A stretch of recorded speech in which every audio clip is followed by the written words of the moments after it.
So in Chapter 9, we talked about measuring length, measuring area and volume, and then measuring weight and temperature.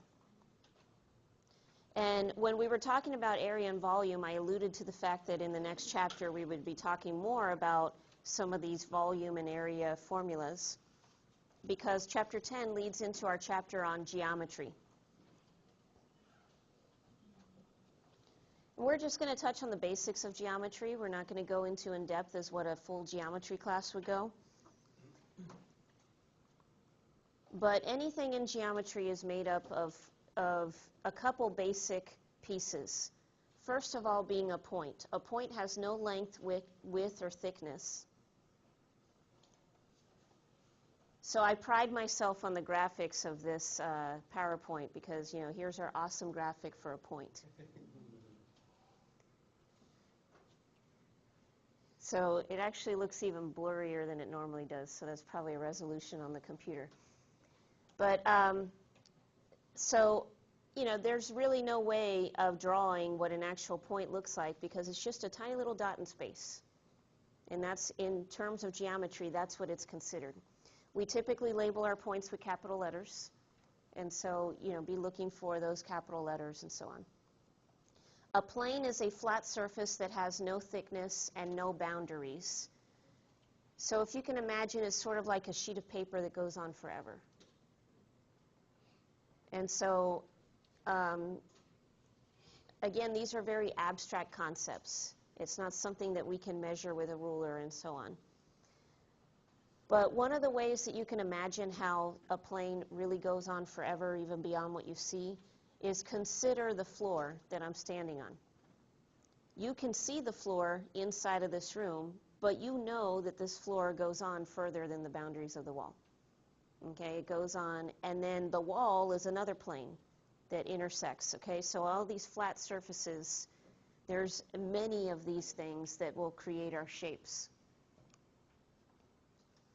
A line connecting 2 points by the shortest possible path has no thickness and extends indefinitely in both directions.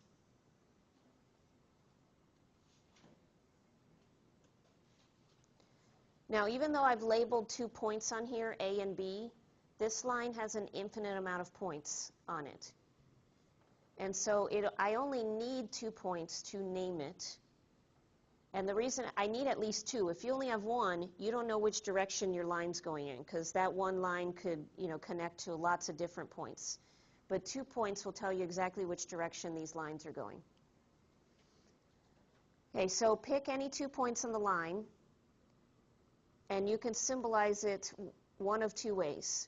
It doesn't matter what order you put those letters of the points, but pick 2 letters, and then you're going to put like a double arrow symbol above it. And that is the shorthand way of saying line AB or line BA, because it doesn't matter which order. Now, if you were typing this up like it was in the PowerPoint and you couldn't type that symbol in your document, then you have to actually use the word line like what was typed right here, line AB. But if you don't have to type out the word or write out the word, then the shorthand is that double arrow. You need to be able to recognize all these ways of how we're going to be writing different items in geometry, because you'll just be given the symbolic form, and you'll have to understand what that means. A point divides a line into 3 parts. The point and 2 half lines, so the left side and the right side, if you will. So we have the point and 2 half lines. A ray is a half line with its endpoint included. So a half line doesn't include that point in the middle, but the ray does. Now notice that I added another point on the ray, because again, you need 2 points in order to name a ray. All right, so here are all the different things that you might have to label, and they're sort of hard to see on your handout because it came out pretty small. But again, we've already discussed the line where you need to have a double arrow above it. A half line, okay, with a half line and array, the order of the letters are very important. The end point has to come first, and then any other point on that half line array. So notice the way it's written here. Because we don't include the end point, you put a little open circle and an arrow to the right. So first write the letter of the end point, and then another letter, open circle, arrow to the right. Array is very similar, but since we are including the end point, we don't have to put that open circle, just the arrow to the right. And then a line segment is just the portion between the 2 points, including the points. And so that is just pick 2 letters, the order doesn't matter, and draw a line segment over your 2 letters. No arrows on that line segment.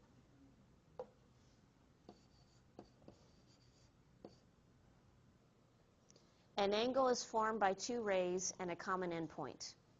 Okay, so notice that we're building on the objects that we've got so far. We have point, planes, and lines. And so now that you have a point and 2 rays, you can form that angle. The vertex is the endpoint that's common to both sides. So in this case, it's point D. So this point right here is considered the vertex of the angle, or the point of the angle is that vertex. And then the sides of the angle are the rays DQ and DP. So ray DQ is this one, and remember you have to name it with the end point first, and then another point on that ray. And then DP is the other side of this angle.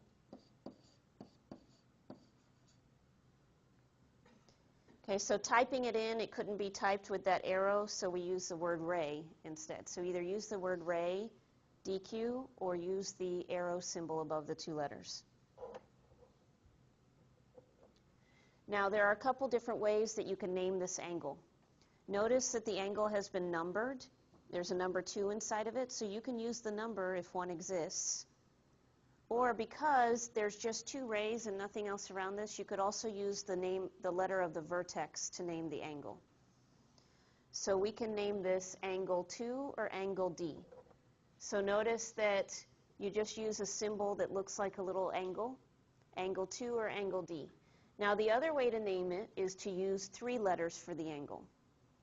The times when these other ways to name it would be handy is, what if I throw in another line right here?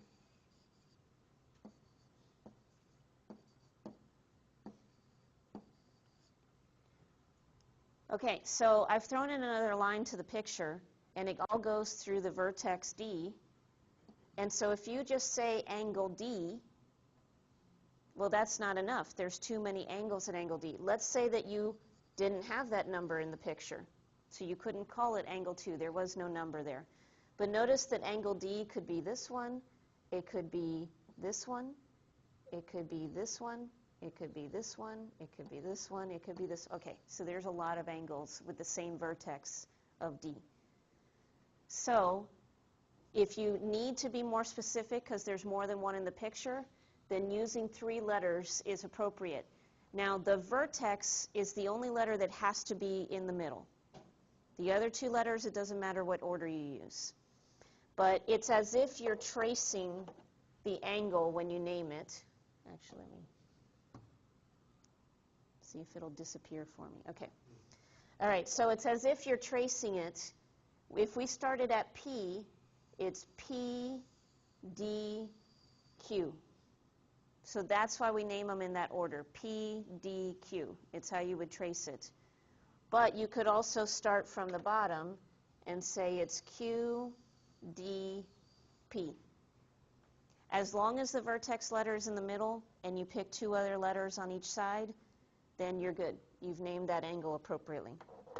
So if I give you this angle right here, and I name this, angle B, it's still formed by 2 rays. We just don't have enough information to name those rays. So that's what the point of the other, 2 points on the ray are, is just to be able to name it. But it doesn't take away the definition of what a ray is. We will talk about that in a second, yes.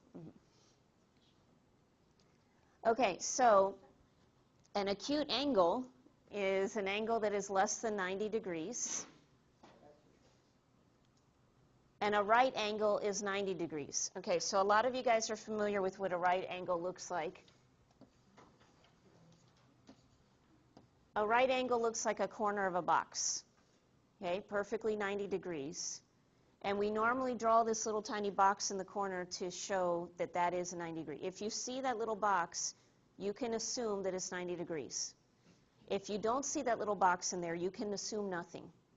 It could be 89 degrees, and you won't know for sure. Okay, but an acute angle is smaller than 90, so bringing those rays closer together forms an acute angle. And you can think of it this way. It's a cute angle. Okay, so it's small. Okay, think of, if that helps you remember it. An obtuse angle is more than 90 degrees, but less than 180. So taking this 90-degree angle, this right angle, and stretching it in one direction or another, a typical obtuse angle might look like this. Okay, showing that that's more than 90, but less than 180.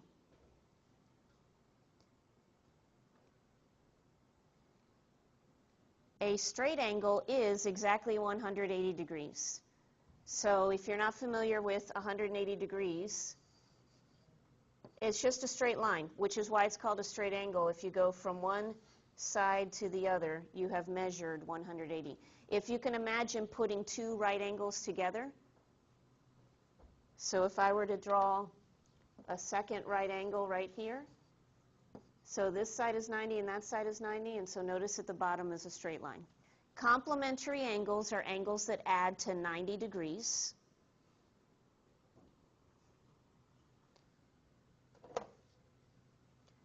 So let's say that this angle, the acute angle that's at the top, let's say that that is 32 degrees.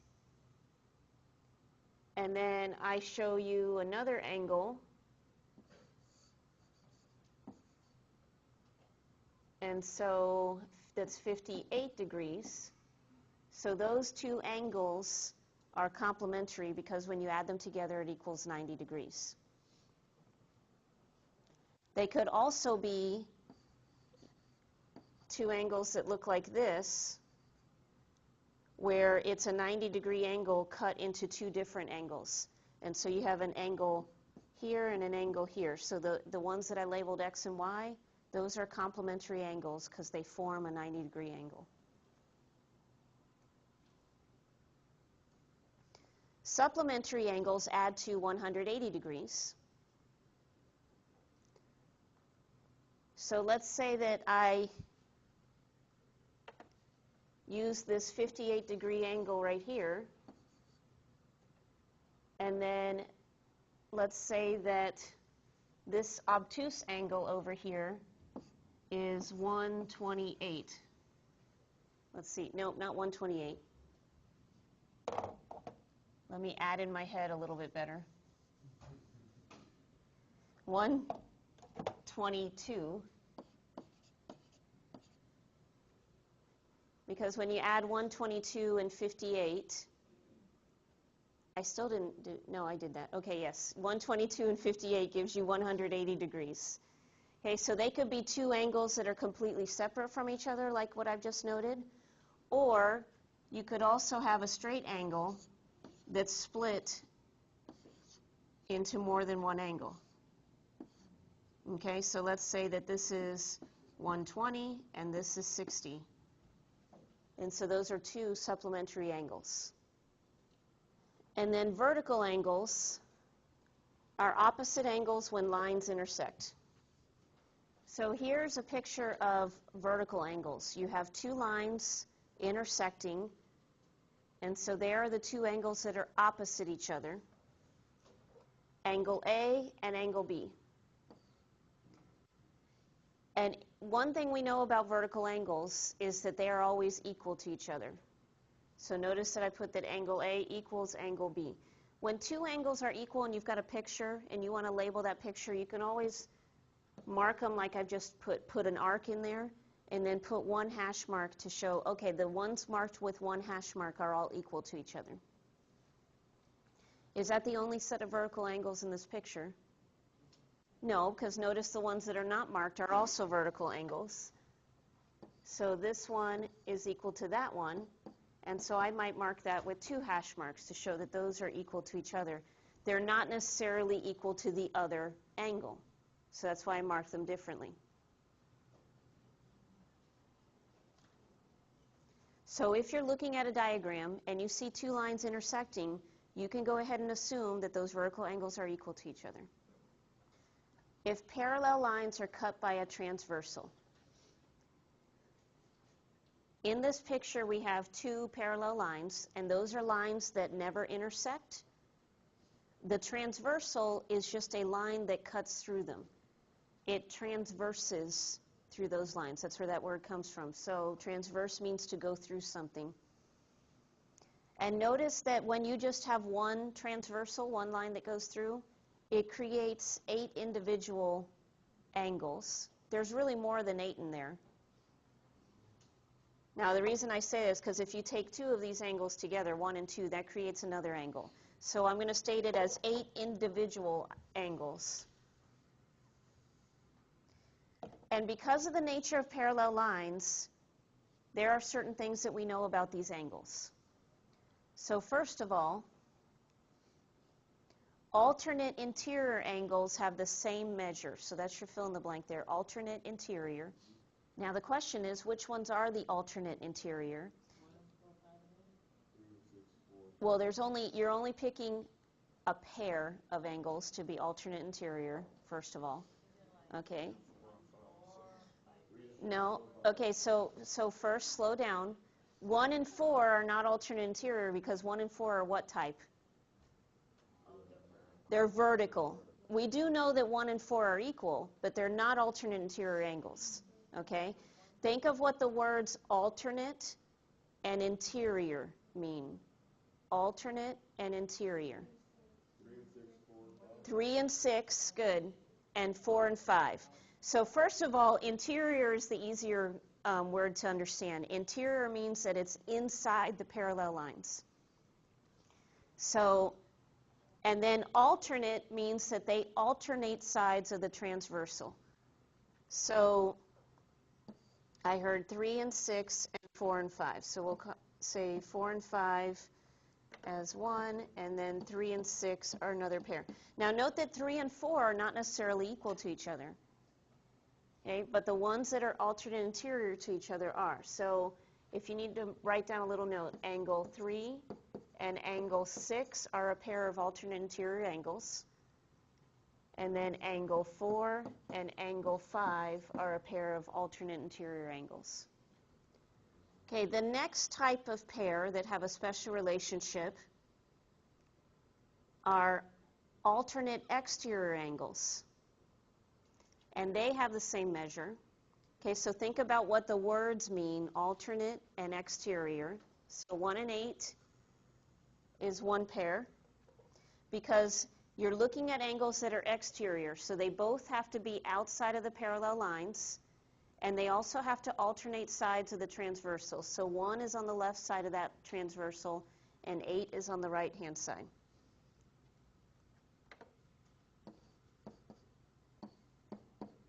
And then 2 and 7 is the other pair. These are alternate exterior.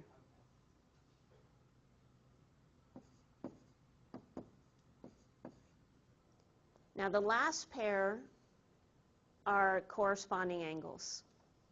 Now the word corresponding doesn't really give you a big hint as to how they relate to each other, but if you can think about the fact that they are opposite the other types of angles. Okay, they don't alternate, and they're not both interior or both exterior.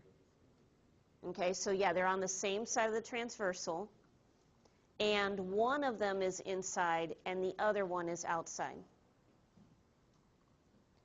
So one pair would be 1 and 5. So that's one pair of corresponding angles. Notice they sort of sit, it's as if it's on a bookshelf, and they sit in the same spot, just one above the other. But these would be corresponding, right? So if I put the transversal in red, notice that they're both on the left side of the transversal, but one of them is outside the parallel lines and one of them is inside the parallel lines. Okay, so angle 1 and angle 5. Raise your hand if you can give me another pair. Carol?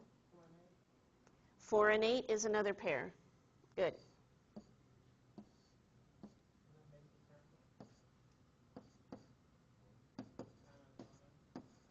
Now notice that I marked them each with 1 hash mark, even though I already have ones marked with 1 hash mark. Why am I allowed to mark them the same?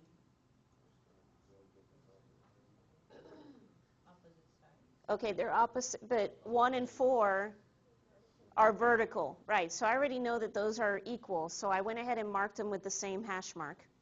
Okay, raise your hand if you can give me another pair of corresponding angles. Yes.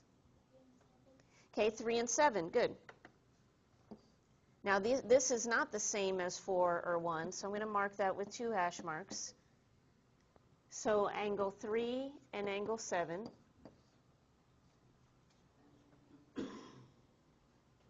And 2 and 6.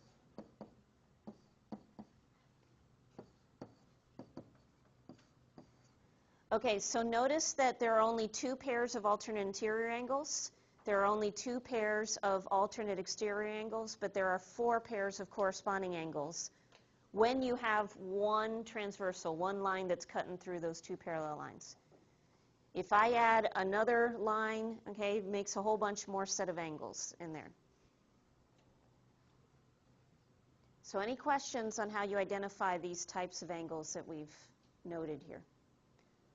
Okay, conversely, have you heard that word before, converse? Hopefully you say yes because you have. All right, notice in the previous slide, the sentence said, if parallel lines are cut by a transversal, corresponding angles have the same measure. Notice we have an if-then statement there. If you have parallel lines, then you know these pairs of angles are equal. Conversely means we're going to reverse the order of the if-then. Yeah, I know some of you guys got that wrong on your test. Okay, reverse the order of the if-then. Conversely, if an alternate interior angle pair or an alternate exterior angle pair or a pair of corresponding angles have the same measure, then you can say that the lines are parallel. Okay, what this means is you're going to be given one or the other. You're going to be told that either the lines are parallel, and so then you can make all of those assumptions about the angles, or you're not going to be told that the lines are parallel, but you're going to know 2 angles in the picture. So for example, let's say that this is your picture, and I tell you that this angle is 23 degrees and this angle is 23 degrees. But you don't know if those are parallel lines. You weren't told that in the problem. If they are parallel lines, what type of angles are those that I just marked? Corresponding is correct. So notice that I have a pair of corresponding angles that are equal. They have the same measure. Based on that, I can now say, oh, these have to be parallel lines, and therefore I can make all of the other assumptions about the other angles. Okay, so basically what it's saying is that this works both ways. If you already know they're parallel, then you can use that information to find the measures of the angles. But if you don't know they're parallel, try to find some angles that are equal to each other, and then you can find the rest of the angles based on that information. So moving down to section 10.1, the first types of questions are going to ask you to relate your angle measures to a clock. So it says the hour hand of a clock moves from 10 to 3 o'clock. So first of all, you can draw a picture for this. And you know on the clock we have 12, 3, 6, and 9. And then in there are the rest of the numbers. But there is something that we know about the way that they make clocks. So for example, the 12 and the 3 form what type of angle? A right angle, correct. And so does the 12 and the 9, and the 9 and the 6, and so on. And so if you go all the way around a clock, how many degrees do you have? 360. Okay, so 360 degrees all the way around.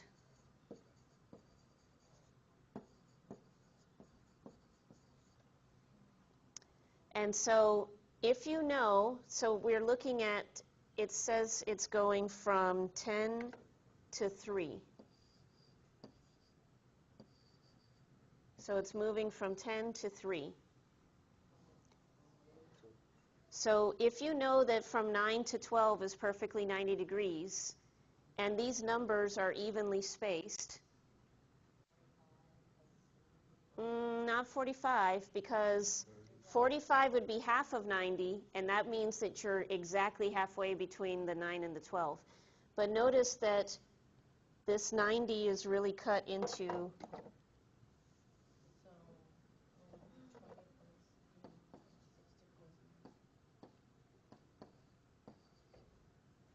so to get from 9 to 12, we have to go 1, 2, 3 steps.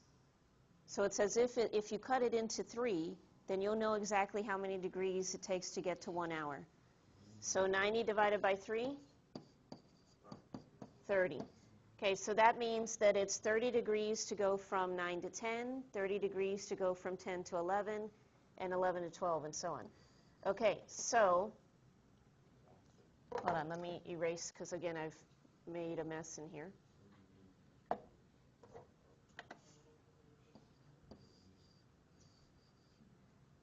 So there's two ways you can do this. You know that from 12 to 3 is 90, and then you have to add a couple more 30s.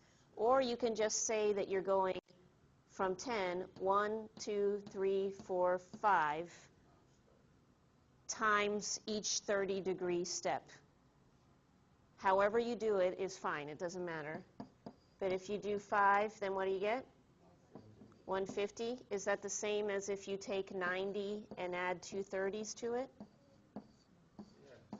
Yes, it is. Okay, so again, however you work it out is fine, however you picture that clock and the degrees that you have there. So you've moved 150 degrees to get from 10 to 3. Good job. The other thing that they're going to introduce is a protractor. You do not need one because they actually just draw it right there in the picture for you. And so if you do have any questions on a protractor, the protractor is going to be drawn there. But the one thing about a protractor is that from one end of the curve to the other, it measures 180 degrees. And when you're going to measure an angle, the key is that there's always going to be this hole at the bottom middle of your protractor, and you are supposed to line up your vertex of the angle with that hole in the middle. Then line up one of the sides of the angle with the base and then measure it to the other end. So I want you to use the protractor to find the angle of CAE. So just tracing it, you've got CAE, and then from 0 to 90 degrees. So it measures, and it looks like a right angle, but again, remember, you can't assume anything. You have to go by what you measure on there. So it is a 90-degree angle. So the first thing I want you to do is type in that measurement.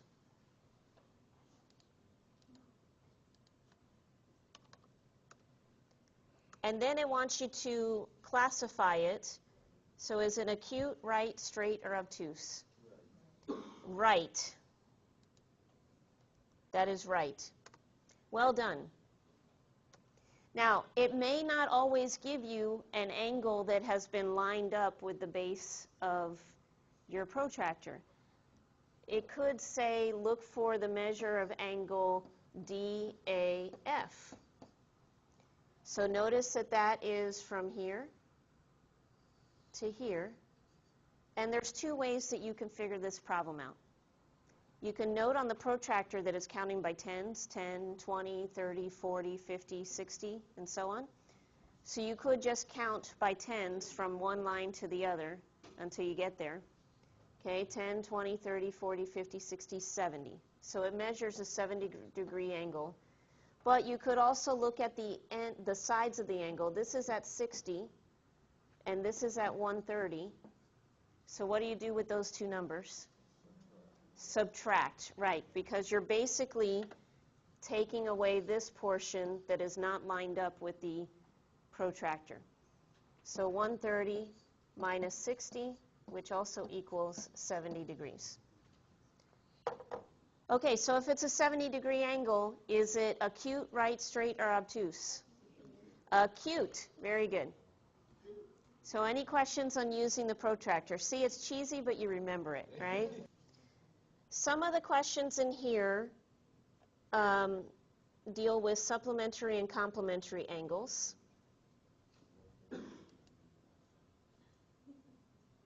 So here they've given you a picture, and they're telling you that the angle that's marked with an X is 50 degrees, and they want you to find the other measurement.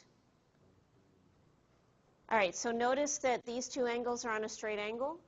So that tells you that both of these angles together add up to 180. Good. So these angles are supplementary.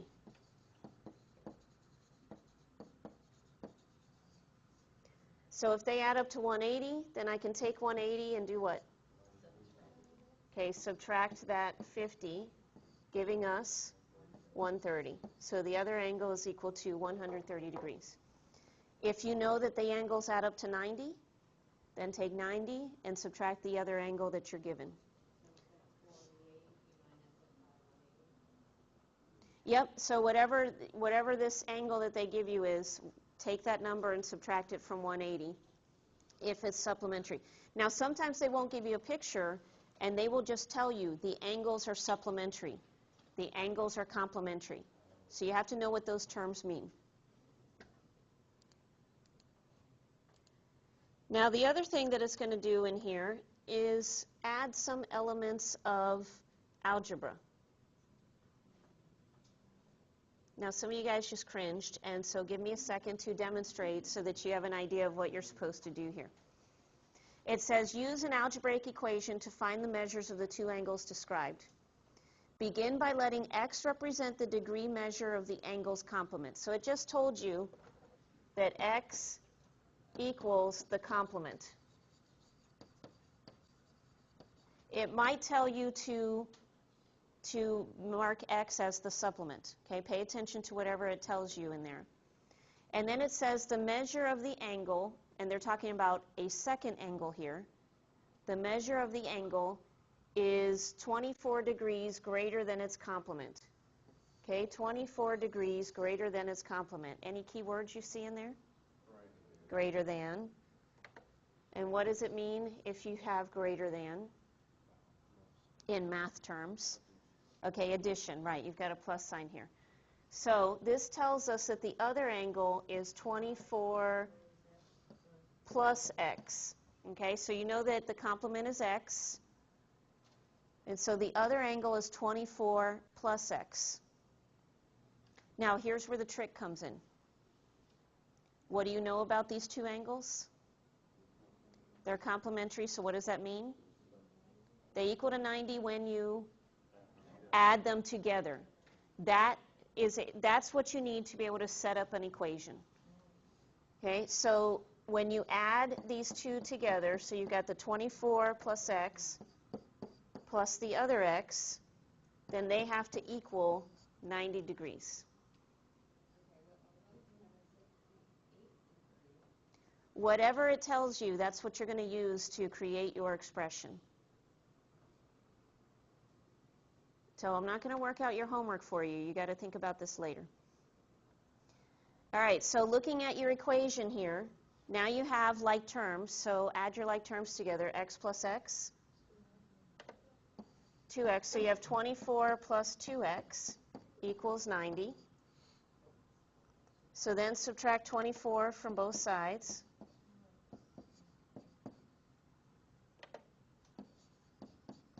So 2x equals 66. And then divide by 2, and x equals 33. Okay, so notice that they asked you right here to find the measure of the complement, x equals, and that's where you type in your 33. Okay, so typing in 33, fantastic. But now I want you to find the measure of the other angle. So what can you do to find the measure of the other angle? There's two ways you could have told me this. Yeah, so 24 plus 33 is one of them, because remember that the other angle is 24 plus x, or 90 minus 33, right, because they're complementary.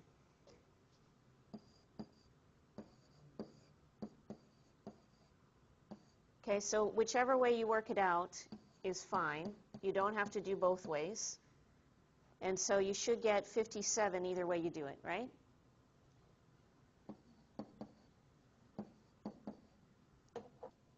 What you could think about doing is find the angle one way and then check your answer by using the other method. You know, 90 minus 57, does it bring you back to 33, and so on.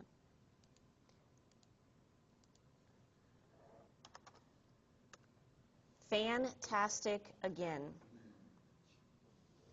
Okay, so now let's take a look at some of the problems that give you a diagram. Okay, so notice that you have 3 lines in this picture. You have 2 of them that form a 90-degree angle, because you see that little box? So that tells us that that angle right there is 90 degrees. And then you have a third line that crosses through part of that as well. And it tells you in the problem that x is equal to 26. So this angle right here is 26 degrees. And I want you to find the measures of angles 1, 2, and 3. Now, you may or may not find your answers in that order. What my suggestion would be is that you would sketch this on paper and you find them in the order that feels most comfortable for you, because see, Math Excel is going to force you to type them in order. But maybe you don't want to find angle 1 first. Okay, it's up to you. So just sketch them on your paper, find all of your answers, and then later go back and substitute in your answers. Now, one of the reasons I say that is because I see vertical angles in here. I like to do the angles that I don't have to do any math work for first. And so which angle is vertical to what? Right, so angle 2 is vertical to the right angle over there. Notice that they are made by those 2 lines that cross. So if let me go ahead and erase what we're looking at here. So if I just highlight those 2 lines right there, notice that the right angle and angle 2 are opposite each other. So that tells me that angle 2 is equal to 90 degrees. Okay, so again, I know that angle x is 26 degrees. And so what do I know about that 26-degree angle?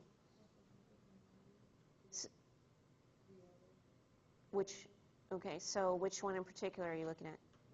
1, angle 1. So if you subtract 26 from 90, then that'll give you your answer for angle 1, because notice that since we have a right angle to the left, then that means that both of these together form a right angle as well. So 90 minus 26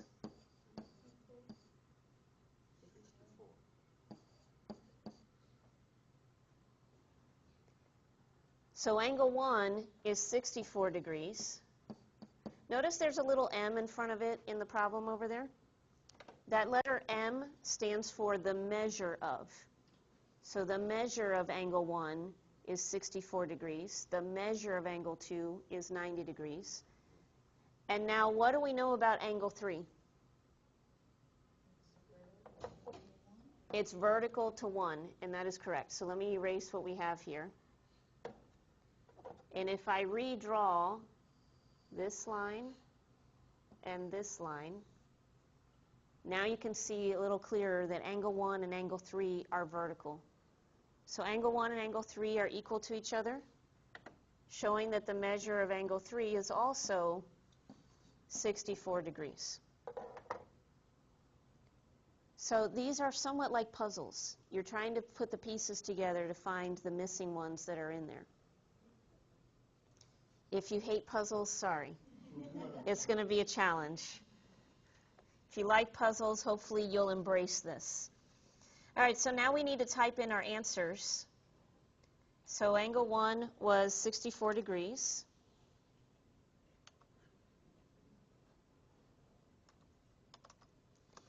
Good job. Angle 2, what was angle 2 again? 90. Excellent. And angle 3 was 64 degrees. Fantastic. Okay, notice it says figure is not to scale. So you can't rely on your eye and common sense to try and come up with these numbers because it might not be drawn to the right size. But in the picture, it tells you with this little highlighted box here that these two lines are parallel. So let me draw those in red. So this line and this line are parallel. It also tells you that this angle over here in the corner on the right is 55 degrees. And it wants you to determine whether this statement is true or false. So you have to determine if the measure of angle 2 is equal to the measure of angle 3. And remember, the figure is not to scale. So you can't base it on what they look like. You have to actually mathematically determine this. All right, well, since we know that we have a 55-degree angle there, what else does that tell us? Angle 2 is also 55 degrees, because what kind of angles are those? Vertical. Okay, the more I can get you guys to think about those, the longer you're going to remember those terms. So I'm just going to go ahead and mark them in the same color if they're equal. So this one's 55, and angle 2 is 55. Okay, so what else does that tell us?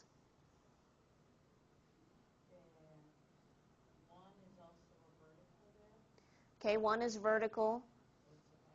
It's a right angle. Good, because it's vertical to that right angle. So here we have a right angle, and angle 1 is vertical to that, so I can mark that as a right angle. And so now what does that tell us? What property can I prove to start to move towards angle 3? You have to think a little bit outside the box here and look at the stuff that's not labeled with a number. Okay, so the other side of 3 over here, that other side is alternate interior to angle 1. Okay, so the one that doesn't have a number in it is alternate interior to angle 1. And so that angle that I just put a little blue box in, what relationship does that have to angle 3? It's on a straight angle, so they have to add up to 180, right, and that's called supplementary angles, okay? So this angle, let me go ahead and mark it in black. So this angle right here is supplementary to angle 3. They have to add up to 180, so if one of them's 90, then the other one has to be 90. Okay, so now we've just proven that angle 3 is equal to 90, so the measure of angle 3 equals 90. And we've already shown that the measure of angle 2 is equal to 55. And so coming back to the original question, is this statement that I just circled here true or false? It is false because 2 is 55, 3 is 90, so they are not equal to each other.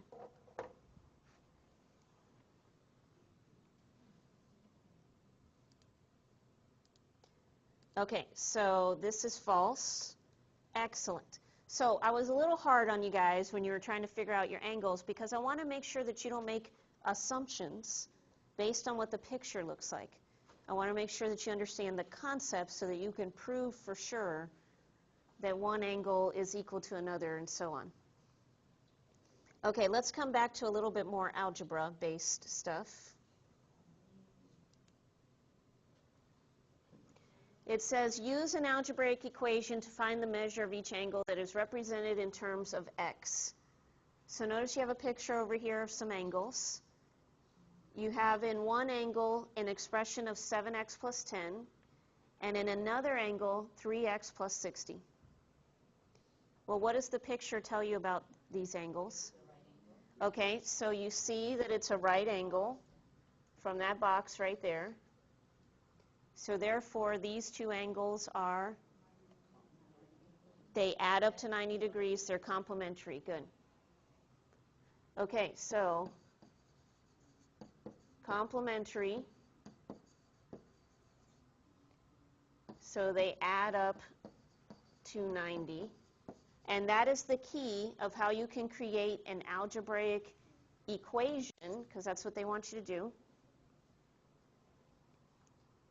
So somebody want to raise their hand and tell me how I should write my equation? Yes, ma'am.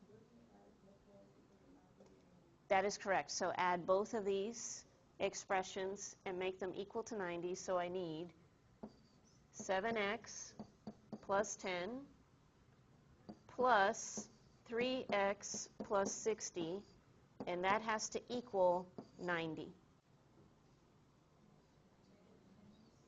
Okay, so get your like terms together. So you have 10x plus 70 equals 90. Okay, subtract 70, and 10x equals 20. Divide by 10, and x equals 2. Okay, does it want you to type a 2 in the answer box? No, because it's not asking you for what x is. It's asking you for what the measure of these angles are. So now you have to take that 2 and plug it in. So starting with 7x plus 10, substitute a 2.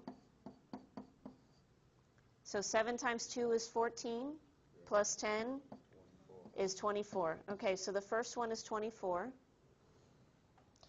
And then the other one, you can either substitute it in, or you can take the 24 and subtract it from 90, whichever way you prefer to do this. So 3 times 2 plus 60, which gives us 6 plus 60, or 66. Okay, then you can double check your answer. When you add these together, they should equal 90. The first one is 24. I like how those of you that aren't writing it say, oh yeah, got it. So, speaking for those that are. And the other one's 66. Okay, now take a look at this one. Similar type question, but now what do you know about the angles in this picture? They equal each other, right. So they're vertical, they equal each other. So based on the definition, it tells you how you should set up your equation. So I'm not going to work this one out all the way because there's a couple more problems that I need to show you. But just setting it up, 11x minus 26 has to equal 6x plus 34. And then you solve for x and substitute that value back in. Okay, so yeah, I got to move on because I got to make sure I show you these other types of questions. All right, you're also going to see symbols, for these types of things that we've learned, lines, rays, and segments, and so on. Now notice that it also has some symbols from Chapter 2. Okay, so here's the problem. It wants you to find this information right here. And what does this symbol stand for? And or intersection, right. So you need to find the intersection between segment AD and segment CD. So let's look at AD first. Here's AD, and here is CD. And what are you supposed to find when you're taking the intersection?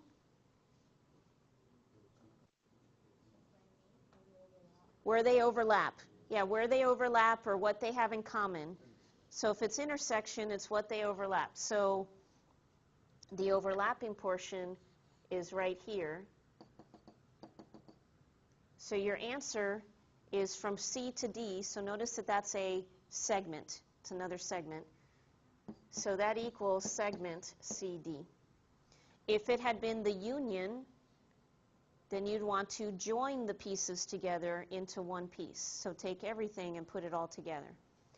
So in this case, the union would have been everything from A all the way to D, or just AD. Let's take a look at another one of these.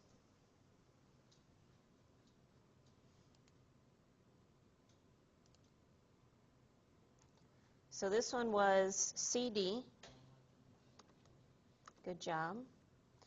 So here you have segment AC union with BD. So segment AC and then ray BD. Remember that the order of the letters is important? The first letter that they give you is the end point, and then you're supposed to head towards D and then keep going. Okay, so the first letter tells you where to start, the second letter tells you in which direction to go, but you keep going. Don't stop at D. And this time it wants you to take the union. So you're joining these together.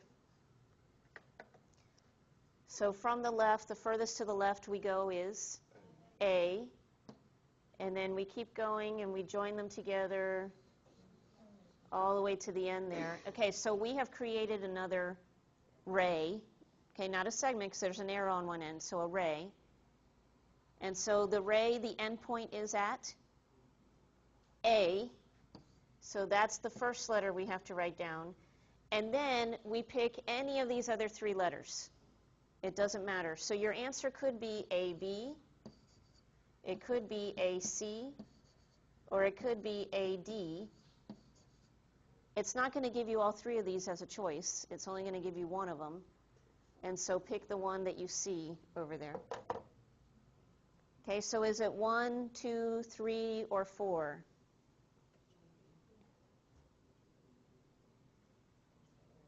Okay, so I see a majority of 3. Right, because you're looking for the arrow. You're looking for another ray here. So answer 3, fantastic.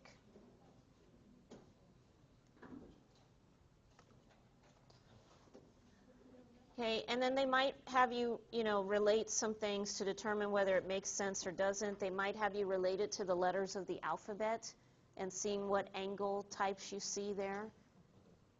Okay, do any of these letters contain parallel line segments? We have A, E, L, M, and V.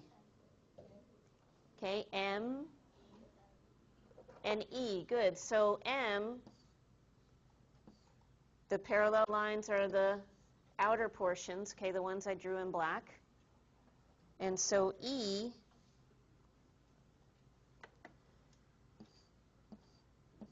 okay, so all three of those are parallel in the letter E. So then you just type your letters in. Let's see if it'll accept lowercase letters. So E, comma, M. Yes, okay, so it doesn't matter that they're, even though the lowercase ones don't have parallel segments. All right, so your homework is to finish 10.1.